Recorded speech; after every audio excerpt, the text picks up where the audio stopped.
Hello everyone. Today our topic is Krebs cycle. Now we are going to discuss what is Krebs cycle, right? In the last video we have talked about the process of glycolysis, its energy yield and all the aspects we have already discussed in the last video. Now we are going to talk about Krebs cycle, okay? Now what is Krebs cycle? Also called Krebs cycle is also called as TCA cycle. What is called as TCA cycle? TCA means tricarboxylic acid cycle, or it is also called as the citric cycle, citric acid cycle.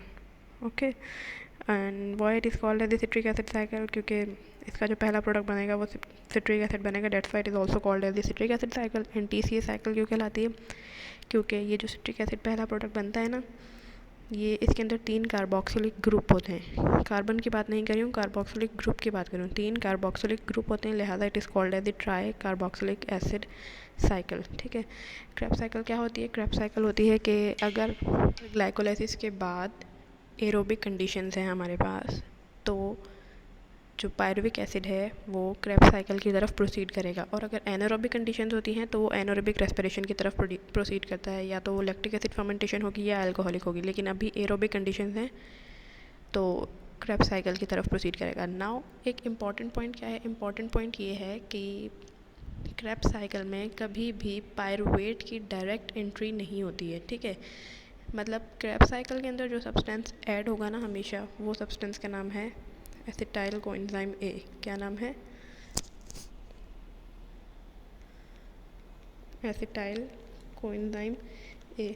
हमेशा acetyl coenzyme ए की entrance होती है Krebs cycle के अंदर, कभी भी pyruvic acid की entrance नहीं होगी. ठीक है. अब पायरुविक एसिड से हम एसिटाइल कोएंजाइम ए पहले बनाना होगा, वो किस तरह बनाएंगे? Let's see that. ठीक है. हमारे पास क्या है? हमारे पास सबसे पहले एक सब्सटेंस है पायरुविक एसिड, जिसे हम कहते हैं, जो कि ग्लाइकोलाइसिस का एंड रिजल्ट होता है. 2 मॉलिक्यूल्स बनते हैं पायरुविक एसिड के. ठीक है. यानी ये क्रेब्स साइकिल एक ग्लूकोज मॉलिक्यूल के लिए 2 बार रन करेगी, दोनों पायरुविक एसिड की यूटिलाइजेशन के लिए. अभी हम पहले एक को देख लेते हैं. एक पायरुविक एसिड के मॉलिक्यूल के साथ क्या होगा? फॉर एग्जाम्पल वी हैव यहाँ पे 1 मॉलिक्यूल है पायरुविक एसिड का. पायरुविक एसिड का एक मॉलिक्यूल है, तो पायरुविक एसिड एक 3 कार्बन कंपाउंड है. ठीक है. कितने कार्बन का कंपाउंड है? 3 कार्बन का कंपाउंड है, और इसका एक मॉलिक्यूल है हमारे पास. इससे क्या बनाना है हमें? इससे हमने बनाना है एसिटाइल कोएंजाइम ए. एसिटाइल कोएंजाइम ए. ठीक है. और एसिटाइल कोएंजाइम ए किस तरह बनेगा? ये जो कि है ये 2 कार्बन कंपाउंड है, तो इसका क्या मतलब हुआ कि एक कार्बन यहाँ पे कार्बन डाइऑक्साइड की फॉर्म में लॉस हो जाएगा. ठीक है. कार्बन डाइऑक्साइड की फॉर्म में यहाँ पे लॉस हो जाएगा. और क्या होगा? यहाँ पे कोएंजाइम ए यहाँ पे नज़र आ रहा है हमें प्रोडक्ट में, तो इसका मतलब यहाँ पे कोएंजाइम ए की एडिशन भी हो जाएगी. और इसके अलावा एक चीज़ यहाँ पे होगी कि यहाँ से हाइड्रोजन रिमूव होते हैं, और वो हाइड्रोजन NAD गेन करेगा, NAD प्लस गेन करेगा, और बना देगा क्या? NADH प्लस H प्लस बना देगा. ठीक है. ये एक रिएक्शन हो जाएगा जिससे हमें एसिटाइल कोएंजाइम ए मिल जाएगा. ठीक है. ये इस रिएक्शन को हम लिंक रिएक्शन भी कहते हैं. ठीक है. अब एसिटाइल कोएंजाइम ए बन चुका है यहाँ पे. ये किसकी वजह से बना है? पायरुविक एसिड के बाद बना है. और पायरुविक एसिड कहाँ से आया था? ग्लाइकोलाइसिस के थ्रू आया था. यानी कार्बोहाइड्रेट के बाद, जो ग्लूकोज है कार्बोहाइड्रेट है ना, तो कार्बोहाइड्रेट के बाद क्या आया था हमारे पास? Pyruvic acid. पायरुविक एसिड से बन गया acetyl coenzyme A. Krebs cycle catabolic भी है और एनाबॉलिक भी है. यानी कैटाबॉलिक इन सेंस इस तरह है कि ये एनर्जी ज़ाहिर रिलीज़ करेगी, जिस तरह अभी हम पढ़ेंगे इसके बारे में. एनाबॉलिक इस तरह से है कि इसके अंदर क्रेब्स साइकिल में जो प्रोडक्ट्स बनती जाती है ना, इंटरमीडिएट प्रोडक्ट्स, वो हम यूज़ करते हैं और दूसरे सब्सटेंसेस को बनाने के लिए. तो इस तरह ये एनाबॉलिक भी है. तो इस तरह की साइकिल जो कैटाबॉलिक भी हो और एनाबॉलिक भी हो, उसको हम क्या कहते हैं? उसको हम कहते हैं एम्फीबोलिक. ठीक है. इसको हम क्या कहते हैं? एम्फीबोलिक साइकिल है ये, कि इसमें कैटाबॉलिज्म भी है और एनाबॉलिज्म भी है. क्योंकि प्रोटीन्स हैं या फैट्स हैं, या हमारे पास कार्बोहाइड्रेट्स हैं, प्रोटीन हो या फैट्स हो या कार्बोहाइड्रेट्स हो, तीनों के तीनों एसिटाइल कोएंजाइम ए बनाते हैं, और एसिटाइल कोएंजाइम ए से आगे क्रेब्स साइकिल चलती है. ठीक है. और क्रेब्स साइकिल के जो प्रोडक्ट्स हैं, इंटरमीडिएट प्रोडक्ट्स, वो फर्दर डिफरेंट सब्सटेंसेस को प्रोड्यूस करने में यूज़ होते हैं. इसे एनाबॉलिक भी कहते हैं और कैटाबॉलिक भी कहते हैं. That's why it is called as the amphibolic. Now let's start. पहला हमारे पास यहाँ पे सबस्ट्रेट क्या है क्रेब्स साइकिल के अंदर, एसिटाइल कोएंजाइम ए जो अभी हमने प्रोड्यूस करवाया है किससे, लिंक रिएक्शन से, ठीक। Here we have what, here we have acetyl co A, ठीक है। ये क्या है, एक 2 कार्बन कंपाउंड है। और हमें ये भी पता है कि पहला प्रोडक्ट हमारा क्या बनेगा, हमारा पहला प्रोडक्ट बनेगा सिट्रिक एसिड, सिट्रिक एसिड बनेगा, ठीक है। और ये एक 6 कार्बन कंपाउंड है, तो यानी हमें कितने कार्बन और चाहिए, हमें 4 कार्बन कंपाउंड चाहिए। तो यहाँ पे हमारे पास एक 4 कार्बन कंपाउंड आता है जिसका नाम है ऑक्सैलो एसिटिक एसिड, ठीक है। ये ऑक्सैलो एसिटिक एसिड एक 4 कार्बन का कंपाउंड है। ये एसिटाइल कोएंजाइम ए के साथ कंबाइन होकर सिट्रिक एसिड बनाता है जो कि 6 कार्बन कंपाउंड है। इस रिएक्शन में क्या होता है, ये कंडेंसेशन रिएक्शन है, यहाँ पे वाटर की एडिशन भी होती है, ठीक है। और कोएंजाइम ए की रिमूवल भी होती है। ये दोनों काम यहाँ पे इसी रिएक्शन में होते हैं, ठीक है। सिट्रिक एसिड बन जाएगा। सिट्रिक एसिड के प्रोड्यूस होने के बाद क्या होता है, सिट्रिक एसिड के प्रोड्यूस होने के बाद यहाँ पे हमारे पास बनता है आइसोसिट्रेट। क्या बनेगा, आइसोसिट्रेट। ये भी एक 6 कार्बन कंपाउंड है और यहाँ पे एक वाटर मॉलिक्यूल की एडिशन होती है और एक वाटर मॉलिक्यूल का रिमूवल भी होता है। इस दोनों चीज़ें इस एक ही रिएक्शन में हो रही होती हैं, ठीक है। किस तरह हो रही होती है कि पहले सिट्रिक एसिड जो है उसमें से एक वाटर मॉलिक्यूल रिमूव होता है और सिस एकोनाइटेट बनता है। सिस एकोनाइटेट के बाद उसमें वाटर मॉलिक्यूल ऐड होता है और फिर आइसोसिट्रेट बनता है। इसके अंदर चूँकि कोई कार्बन का लॉस नहीं हो रहा है तो इस लिहाज से ये इतने रिएक्शन इंपॉर्टेंट नहीं है, इसलिए उसको बाईपास कर दिया जाता है स्टेप को। सिट्रिक एसिड से डायरेक्ट आइसोसिट्रेट बना दिया जाता है, ओके। नाउ अब हमारे पास अगला स्टेप क्या है, अगला स्टेप है आइसोसिट्रेट से नया सब्सटेंस बनता है यहाँ पे, उसे हम कहते हैं अल्फ़ा कीटो ग्लूटरेट। अल्फ़ा कीटो ग्लूटरेट कहते हैं हम। ये एक 5 कार्बन कंपाउंड है। इसका क्या मतलब हुआ कि यहाँ पे यकीनन एक कार्बन डाइऑक्साइड लॉस हुआ है क्योंकि this one is a 6 carbon compound, ये एक 5 कार्बन कंपाउंड है। यहाँ पे डीकार्बोक्सिलेशन हो जाएगी, एक कार्बन डाइऑक्साइड यहाँ पे रिमूव हो जाएगा, ठीक है। एक कार्बन डाइऑक्साइड यहाँ पे रिमूव हो जाएगा, यहाँ पे हाइड्रोजन भी रिमूव होते हैं, हाइड्रोजन भी यहाँ पे लॉस होते हैं और उन हाइड्रोजन को गेन करके NAD गेन करता है और क्या बना देता है, NADH प्लस H बन जाएगा, ठीक है। H plus H, NADH plus H plus बना देगा यहाँ पे, ठीक है। आइसोसिट्रेट से अल्फ़ा कीटो ग्लूटरेट बनेगा, एक कार्बन डाइऑक्साइड रिमूव हो जाएगा और NADH प्लस H प्लस बन जाएगा, ठीक है। अब अल्फ़ा कीटो ग्लूटरेट से आगे चलते हैं। अल्फ़ा कीटो ग्लूटरेट से आगे क्या होता है, अब सी, ये अल्फ़ा कीटो ग्लूटरेट बना था हमारे पास, 5 कार्बन कंपाउंड है ये। इससे आगे क्या होगा, इससे आगे हमारे पास क्या बनेगा, इससे आगे हमारे पास बनेगा एक कंपाउंड जिसका नाम है सक्सिनाइल कोएंजाइम ए, ठीक है। अब आपको इसमें क्या डिफरेंसेस नज़र आ रही है, ये एक 4 कार्बन कंपाउंड है, तो इस रिएक्शन में क्या क्या होना चाहिए, इस रिएक्शन में भी एक कार्बन डाइऑक्साइड की रिमूवल होगी, प्रोटॉन भी रिमूव होगा और NADH प्लस H भी बनेगा, NADH प्लस H प्लस भी प्रोड्यूस होगा, ठीक है। और यहाँ पे कोएंजाइम ए आपको नज़र आ रहा है, इसका मतलब यहाँ पे एक कोएंजाइम ए की एडिशन भी होगी, ठीक, इस रिएक्शन के अंदर। तो एक बात आप याद करें कि जहाँ जहाँ पे भी कार्बन डाइऑक्साइड रिमूव हो रहा है वहाँ वहाँ पे ये रिड्यूस्ड कोएंजाइम्स प्रोड्यूस हो रहे हैं, ठीक है। यानी डीकार्बोक्सिलेशन जहाँ पे हो रही है वहाँ पे डिहाइड्रोजनेशन भी हो रही है, प्रोटॉन भी रिमूव हो रहे हैं, हाइड्रोजन रिमूव हो रहे हैं और ये बन रहा है। जिस तरह से ये एक स्टेप ये है, अल्फ़ा कीटो ग्लूटरेट से सक्सिनाइल कोएंजाइम ए बन रहा है, यहाँ पे ये दोनों काम साथ हो रहे हैं। और इसी तरह से यहाँ पे देखें, यहाँ पे ये आइसोसिट्रेट से जब अल्फ़ा कीटो ग्लूटरेट बन रहा है इस रिएक्शन में, यहाँ पे भी एक कार्बन डाइऑक्साइड ही रिमूव हो रहा है तो साथ में NADH प्लस H भी बन रहा है। और पीछे जब भी हमने लिंक रिएक्शन की बात की वहाँ पे भी एसिटाइल कोएंजाइम ए बनाते हुए जब कार्बन डाइऑक्साइड रिमूव हुआ था तो NADH प्लस H वहाँ पे भी प्रोड्यूस हुआ था, ठीक है। अब नेक्स्ट स्टेप की तरफ चलते हैं। सक्सिनाइल कोएंजाइम ए बन चुका है, एक 4 कार्बन कंपाउंड है। हमने स्टार्ट कहाँ से किया था, हमने स्टार्ट किया था एसिटाइल कोएंजाइम ए और ऑक्सैलो एसीटेट से। एसिटाइल कोएंजाइम ए के जो 2 कार्बन थे इतनी हमने वापस से ले लिए हैं 2 कार्बन डाइऑक्साइड की फॉर्म में, एक यहाँ पे कार्बन डाइऑक्साइड बनाई है और एक यहाँ पे कार्बन डाइऑक्साइड रिमूव हो गई है। दो कार्बन डाइऑक्साइड ने हमारे एसिटाइल कोएंजाइम ए के 2 कार्बन हमें वापस कर दिए हैं। और ऑक्सैलो एसीटेट के अब जो कि 4 कार्बन हैं और यहाँ पे कितने कार्बन हैं, 4 कार्बन पे हम आ गए। इसका मतलब अब कोई डीकार्बोक्सिलेशन नहीं होगी और सक्सिनाइल कोएंजाइम ए से हम ऑक्सैलोएसिटेट की तरफ बढ़ेंगे। किस तरह बढ़ेंगे? Now see very closely. Succinyl coenzyme A से अब जो हमारे पास सब्सटेंस बनेगा उसका नाम है सक्सिनिक एसिड। सक्सिनिक एसिड, ठीक है। सक्सिनिक एसिड किस तरह बनेगा? सक्सिनिक एसिड, अब यहाँ पे कोएंजाइम ए नहीं है तो यहाँ पे क्या होगा? यहाँ पे कोएंजाइम ए जो है वो रिमूव हो जाएगा, ठीक है। ये जो रिएक्शन है ना सक्सिनाइल कोएंजाइम ए से सक्सिनिक एसिड में कन्वर्ट होने का, ये एक एक्सोथर्मिक रिएक्शन है, यानी इससे एनर्जी रिलीज़ होती है। तो हम क्या करेंगे? यहाँ पे एक एटीपी प्रोड्यूस करवा लेंगे उस एनर्जी का यूज़ करते हुए, ठीक है।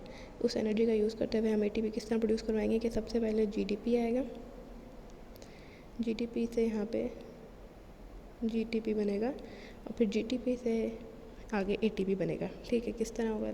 सी के सक्सिनाइल कोएंजाइम ए से हमने क्या बनाया है? सक्सिनिक एसिड बनाया है। यहाँ पे एनर्जी रिलीज़ होगी, उस एनर्जी के रिलीज़ होने की वजह से ये जीडीपी है, ये जीडीपी कन्वर्ट हो जाएगा किस में? ये जीडीपी कन्वर्ट हो जाएगा जीटीपी में। अब जीटीपी फिर एनर्जी लूज़ करेगा और ये बना देगा क्या? ये बना देगा एडीपी को एटीपी बना देगा, ठीक है। एडीपी और इनऑर्गेनिक फॉस्फेट कंबाइन हो जाएंगे और एटीपी प्रोड्यूस हो जाएगी, ठीक है। और ये जीटीपी दोबारा जीडीपी में कन्वर्ट हो जाएगा। इस तरह से ये एक एटीपी प्रोड्यूस हो जाएगा। डायरेक्ट एटीपी एक ही प्रोड्यूस होता है एक क्रेब्स साइकिल में, और इस एटीपी के प्रोडक्शन को हम कहते हैं substrate level phosphorylation. Substrate level phosphorylation का मतलब क्या है? फॉस्फोराइलेशन मतलब addition of phosphate. Substrate level मतलब ये सबस्ट्रेट्स है ना, इन सबस्ट्रेट्स के लेवल पे ये एडिशन ऑफ फॉस्फेट्स यहाँ पे हो रही हैं एनर्जी की प्रेजेंस में, तो ये सबस्ट्रेट लेवल फॉस्फोराइलेशन की वजह से एटीपी प्रोड्यूस हो रहा है, ठीक। अब आगे चलते हैं। सक्सिनिक एसिड बन गया, 4 कार्बन कंपाउंड है हमारे पास। इससे आगे चलेंगे, इससे आगे हमारे पास बनेगा फ्यूमेरिक एसिड। क्या बनेगा? Fumaric acid. Fumaric acid, fumaric acid बनाने के लिए हमें यहाँ पे क्या करना होगा? फ्यूमेरिक एसिड बनाने के लिए यहाँ पे फिर प्रोटॉन लॉस होते हैं, यहाँ पे प्रोटॉन लॉस होगा, हाइड्रोजन लॉस होंगे, तो कौन गेन करेगा? अब की बार यहाँ पे FAD गेन करेगा उनको, और FAD गेन करके क्या बना देगा? FADH2 बना देगा, ठीक है। FADH2 बना देगा। सक्सिनिक एसिड से फ्यूमेरिक एसिड में कन्वर्ट होते हुए FADH2 प्रोड्यूस होता है। फ्यूमेरिक एसिड से अब हम अगर आगे चलेंगे, फ्यूमेरिक एसिड से आगे चलेंगे तो हमारे पास होता है मैलिक एसिड, ठीक है। मैलिक एसिड किस तरह बनता है?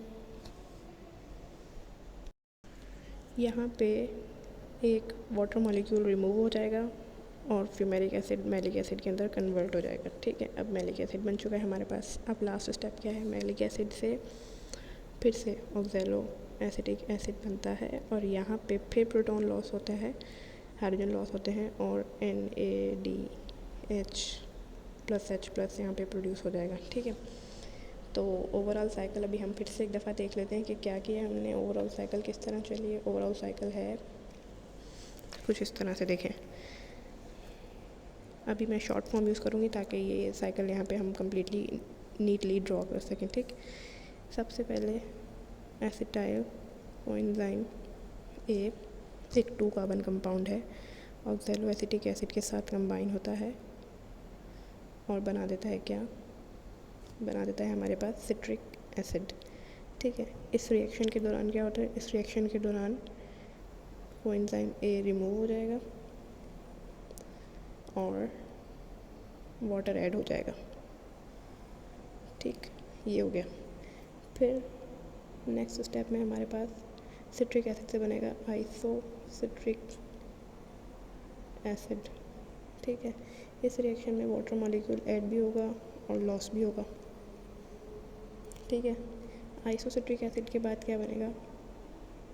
आइसोसिट्रिक एसिड भी 6 कार्बन कंपाउंड है, सिट्रिक एसिड भी 6 कार्बन कंपाउंड है। अब यहाँ पे हमारे पास बनेगा अल्फ़ा कीटो ग्लूटारिक एसिड या अल्फ़ा कीटो ग्लूटारेट। ये एक 5 कार्बन कंपाउंड है। सिट्रिक एसिड और आइसोसिट्रिक एसिड 6 कार्बन के कंपाउंड थे, ये 5 कार्बन कंपाउंड है। इसका मतलब यहाँ पे क्या हो रहा है? एक कार्बन डाइऑक्साइड लॉस हो रही है, और जैसा कि मैंने बताया कि जहाँ पे डीकार्बोक्सिलेशन हो रही है वहाँ पे डिहाइड्रोजनेशन भी होगी, तो यहाँ पे एक NADH+H+ भी प्रोड्यूस होगा, ठीक है, नेक्स्ट स्टेप में चलते हैं। नेक्स्ट स्टेप क्या है? Next step alpha ketoglutaric acid से क्या बनेगा? सक्सिनाइल कोएंजाइम ए बनेगा। सक्सिनाइल कोएंजाइम ए बन रहा है तो यहाँ पे ये एक 4 कार्बन कंपाउंड है। इसका मतलब यहाँ पे फिर से एक कार्बन डाइऑक्साइड की रिमूवल होगी और क्या रिमूव होगा? NADH+H भी बनेगा। कार्बन डाइऑक्साइड रिमूव होगी और NADH+H+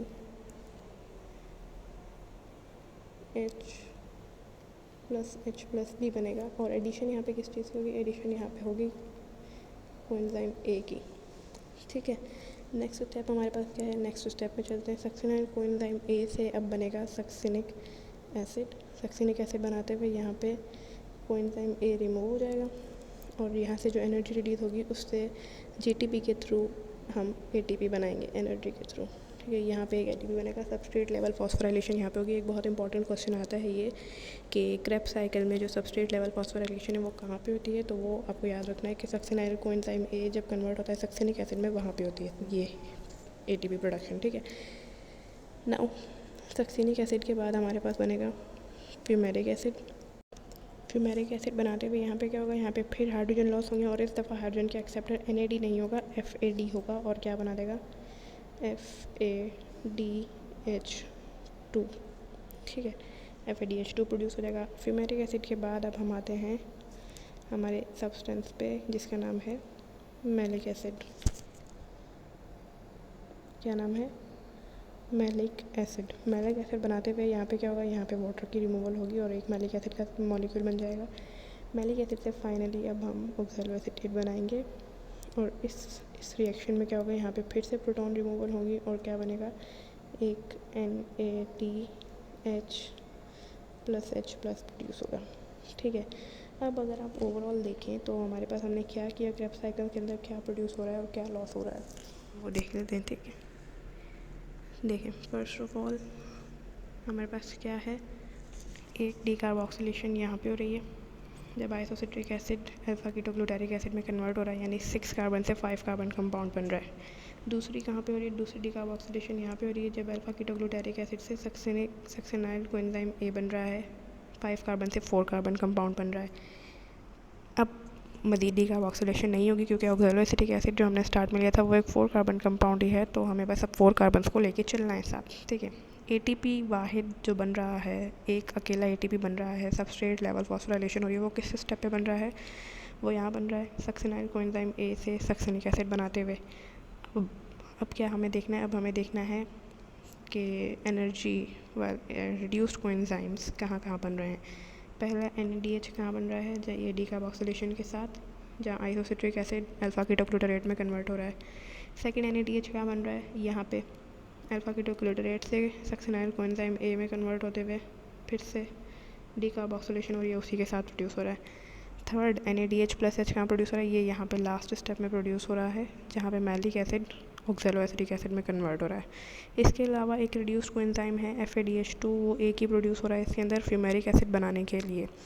ठीक है, आप याद इस तरह भी रख सकते हैं कि फ्यूमेरिक एसिड F से है तो FADH2 भी F से है, तो फ्यूमेरिक एसिड प्रोड्यूस करने से पहले FADH2 बनेगा सक्सिनिक एसिड से। ठीक है, ये हो जाएगी पूरी हमारी क्रेब्स साइकिल कंप्लीट। इस तरह से वाटर अगर आप देखना चाहें, वाटर मॉलिक्यूल्स, एक फर्स्ट स्टेप में वाटर ऐड हो रहा है, सेकंड में वाटर ऐड भी हो रहा है, रिमूव भी हो रहा है, और उसके अलावा यहाँ पे फ्यूमेरिक एसिड से मैलिक एसिड में कन्वर्ट होते हुए हमें वाटर की रिमूवल करवानी है। ठीक है, यानी टोटल 3 मॉलिक्यूल्स ऑफ वाटर यहाँ पे रिमूव हो रहे हैं with the addition of 1 molecule of water. अब इसको याद करने के लिए कुछ निमोनिक्स हैं, वो निमोनिक्स हम देख लेते हैं कि क्या है। ये एक निमोनिक है मेरे पास जिससे आप याद कर सकते हैं क्रेब्स साइकिल के डिफरेंट इंटरमीडिएट्स को। Citrate is Krebs starting substrate for making oxaloacetate. Citrate is for citric acid, is for isocitrate, K for ketoglutarate, alpha ketoglutarate, S for succinyl coenzyme A, substrate S for succinic acid, for fumaric acid, M making के लिए malic acid and oxaloacetate is the starting product oxaloacetic acid. ये एक mnemonic है। ठीक है, इसके अलावा एक और निमोनिक भी है, ये अगर आप देखें, it is the mnemonic O can I keep some succinate for myself. O से ऑक्सैलोएसीटेट है, C से citrate, isocitrate, ketoglutarate, succinyl acid, succinate, fumarate और मेलेट। तो जो आपको इजी लगे आप वो निमोनिक याद कर सकते हैं, ठीक है। इसके अलावा भी हम देख रहे थे यहाँ पे ये साइकिल हम कंप्लीट कर चुके हैं। वैसे भी ये ऑक्सैलोएसिटिक एसिड है स्टार्टिंग में, और एसिटाइल कोएंजाइम ए के थ्रू सिट्रिक एसिड या सिट्रेट बना रहा है। एंजाइम यहाँ पे कौन सा यूज़ हो रहा है, सिट्रेट सिंथेस। एंजाइम यहाँ पे यूज़ हो रहा है सिट्रेट सिंथेस, ठीक है। सिट्रेट से फिर हम क्या बना रहे हैं, सिट्रेट से हम एक वाटर मॉलिक्यूल को ऐड कर रहे हैं और एक लूज़ करवा रहे हैं, और एकोनाइटेज की प्रेजेंस में आइसोसिट्रेट बन रहा है। आइसोसिट्रेट से फिर यहाँ पे डीकार्बोक्सिलेशन हो रही है, NADH भी बन रहा है, अल्फा कीटोग्लूटारेट बन रहा है, 5 कार्बन कंपाउंड है, ठीक है। यहाँ पे फिर क्या हो रहा है, यहाँ पे एक कोएंजाइम की एडिशन हो रही है, क्योंकि हमें सक्सिनाइल कोएंजाइम ए बनाना है with the help of enzyme alpha ketoglutarate dehydrogenase. Alpha ketoglutarate dehydrogenase क्या करवाएगा, कार्बन डाइऑक्साइड रिमूव हो जाएगा, NADH प्रोड्यूस हो जाएगा और सक्सिनाइल कोएंजाइम ए प्रोड्यूस हो जाएगा। सक्सिनाइल कोएंजाइम ए के प्रोड्यूस होने के बाद सक्सिनाइल कोएंजाइम ए सिंथेटेज की प्रेजेंस में सक्सिनेट बनेगा, जिस दौरान एनर्जी रिलीज होगी उससे हम एक ATP सबस्ट्रेट लेवल पे बनाएंगे। फिर सक्सिनेट को फ्यूमरेट में कन्वर्ट करेंगे, यहाँ पे FADH2 आएगा। एंजाइम इज सक्सिनिक डिहाइड्रोजिनेस, ठीक है। सक्सिनेट में से हाइड्रोजन रिमूव करवा रहे हैं तो सक्सिनेट डिहाइड्रोजिनेस, अल्फा कीटोग्लूटारेट में से हाइड्रोजन को रिमूव करवा रहे हैं तो अल्फा कीटोग्लूटारेट डिहाइड्रोजिनेस, आइसोसिट्रेट में से हाइड्रोजन रिमूव करवा रहे हैं तो आइसोसिट्रेट डिहाइड्रोजिनेस। इसी तरह से यहाँ पे अभी हम वाटर की एडिशन करवा रहे हैं, फ्यूमरेट से मेलेट बना रहे हैं, this is called as the fumarase. फिर से डिहाइड्रोजनेशन करवा रहे हैं, किस में से करवा रहे हैं, मेलेट में से करवा रहे हैं तो मेलेट डिहाइड्रोजनेस, और फाइनली ऑक्सैलोएसीटेट बन जाएगा, ठीक है। सिंथेसिस हो रही है सिट्रेट की तो सिट्रेट सिंथेटेज क्या रहेगा। तो this is the complete TCA cycle या क्रेब्स साइकिल आप कह सकते हैं इसको, या फिर सिट्रिक एसिड साइकिल भी कहलाती है ये, ठीक है। अब इसमें टोटल ATP की यील्ड क्या होगी और किस तरह होगी वो भी उसकी बात कर लेते हैं थोड़ी हम। हमने क्या देखा कि एक डायरेक्ट ATP प्रोड्यूस हो रहा है एक एसिटाइल कोएंजाइम ए से। एक ग्लूकोज के मॉलिक्यूल से 2 पायरुविक एसिड बनते हैं, 2 पायरुविक एसिड से 2 एसिटाइल कोएंजाइम ए बनेंगे, 2 एसिटाइल कोएंजाइम ए बनेंगे तो ATP की कितनी प्रोडक्शन होगी, 2 बार क्रेब्स साइकिल चलेगी तो 2 ATP प्रोड्यूस होंगे सबस्ट्रेट लेवल फॉस्फोराइलेशन पे, ठीक है। 2 ATP प्रोड्यूस होंगे सबस्ट्रेट लेवल फॉस्फोराइलेशन पे, 2 ये हो जाएंगे। NADH कितने हमने बनाए थे, NADH plus H plus, NADH plus H plus के हमने 3 मॉलिक्यूल प्रोड्यूस करवाए हैं क्रेब्स साइकिल में। कितने मॉलिक्यूल प्रोड्यूस करवाए हैं, 3 मॉलिक्यूल प्रोड्यूस करवाए हैं NADH प्लस H प्लस के, ठीक है। एक मॉलिक्यूल से 3 ATP बनते हैं तो 3 मॉलिक्यूल से कितने ATP बनेंगे, 9 ATPs बनेंगे, ठीक। एक साइकिल में 9 ATPs बनेंगे तो इस सब को अगर हम 2 से मल्टीप्लाई कर दें, क्योंकि 2 बार चलेगी ना ये साइकिल, इसको अभी अगर हम 2 से मल्टीप्लाई कर देंगे तो यहाँ पे कितने हो जाएंगे, यहाँ पे हो जाएंगे 18 ATPs, ठीक। 18 ये हो जाएंगे, 2 ये थे 18 ये हो गए। अब FADH भी बन रहे हैं, एक में एक बन रहा है तो 2 बार साइकिल चलाएंगे तो 2 FADH2 बनेंगे। एक FADH2 से 2 ATP हम इलेक्ट्रॉन ट्रांसपोर्ट चेन में प्रोड्यूस करवा सकते हैं, तो 2 मॉलिक्यूल से 4 ATP प्रोड्यूस हो जाएंगे, ठीक है। टोटल कितने हो गए ये 18 + 4 + 2 कितने हो जाएंगे, यहाँ पे हमारे पास ये 24, यानी एक एसिटाइल कोएंजाइम ए से 12 मॉलिक्यूल प्रोड्यूस होंगे ATP के, और 2 एसिटाइल कोएंजाइम ए से 24 मॉलिक्यूल प्रोड्यूस होंगे 24, ठीक है। एक इम्पॉर्टेंट पॉइंट ये है यहाँ पे कि एक हमने NADH plus H link reaction में प्रोड्यूस करवाया था। लिंक रिएक्शन यानी जब हमने एसिटाइल कोएंजाइम ए पायरुविक एसिड से बनाया था तब एक हमने तब प्रोड्यूस करवाया था, ठीक है। तो यानी वहाँ पे भी 3 ATP रिलीज़ होंगे। एक पायरुविक एसिड से एसिटाइल कोएंजाइम ए बन रहा है तो एक NADH प्लस H बन रहा है, 3 ATP रिलीज़ करेगा वो। अगर क्वेश्चन आपने गौर से देखना है कि क्वेश्चन एक एसिटाइल कोएंजाइम ए के बारे में पूछ रहा है या एक पायरुविक एसिड का पूछ रहा है। अगर एक एसिटाइल कोएंजाइम ए की ATP यील्ड के बारे में पूछा जा रहा है तो आपने 12 ATP लगाने हैं, और अगर वो पूरा एक पायरुविक एसिड की यील्ड के बारे में पूछ रहा है तो 12 में आप 3 ऐड कर दें। 3 किस तरह से ऐड करेंगे, वो लिंक रिएक्शन वाले NaDH+H की जो 3 ATP बनेंगे ना, वो 3 ऐड करें तो 15 ATPs प्रोड्यूस होंगे एक पायरुविक एसिड से, और एक एसिटाइल कोएंजाइम ए से 12। वो पूछ रहा है कि भाई 2 पायरुविक एसिड हैं, उनसे कितने ATP प्रोड्यूस होंगे, तो उसको सिंपली डबल कर दें, 30 ATP प्रोड्यूस होंगे, और 2 एसिटाइल कोएंजाइम ए से 24 ATPs प्रोड्यूस होंगे हमारे पास। ठीक है, बाकी के कुछ ATPs हमारे पास हमने ग्लाइकोलाइसिस में पढ़े थे, कितने प्रोड्यूस होते हैं कितने नहीं होते हैं। तो ओवरऑल अभी हमें जो नेट यील्ड मिलती है ना इलेक्ट्रॉन ट्रांसपोर्ट चेन के बाद ATPs की, वो हमें मिलती है 38 ATPs की। कितने ATPs की? 38 ATP की हमें यील्ड मिलती है। इसमें से हम 2 माइनस कर देते हैं। 2 क्यों माइनस कर देते हैं? 2 आपको याद होगा, अगर हमने ग्लाइकोलाइसिस में पढ़ा था कि ग्लाइकोलाइसिस में हमें 2 ATP की नीड होती है, हम 2 ATP यूज़ करते हैं, तो वो 2 इसमें से माइनस कर देंगे, तो टोटल नेट गेन जो है वो 36 ATPs का हो जाएगा। अभी हमने 30 बनाए हैं, बाकी के 6 किस तरह बनेंगे ये हम इलेक्ट्रॉन ट्रांसपोर्ट चेन में डिस्कस करेंगे। ठीक है, कंप्लीट ATP यील्ड हम उस वक्त डिस्कस करेंगे। फ़िलहाल के लिए इतना हो चुका है हमारा क्रेब्स साइकिल का topic complete. So thanks for watching. If you like my video, please subscribe to the channel, give it a thumbs up, and also share it with your friends. And yeah, if you have any question or any query, please ask in the comment section. I'll try to answer you as soon as possible. We'll meet in the next video with a new topic. Till then, bye bye, and thanks for watching. Bye.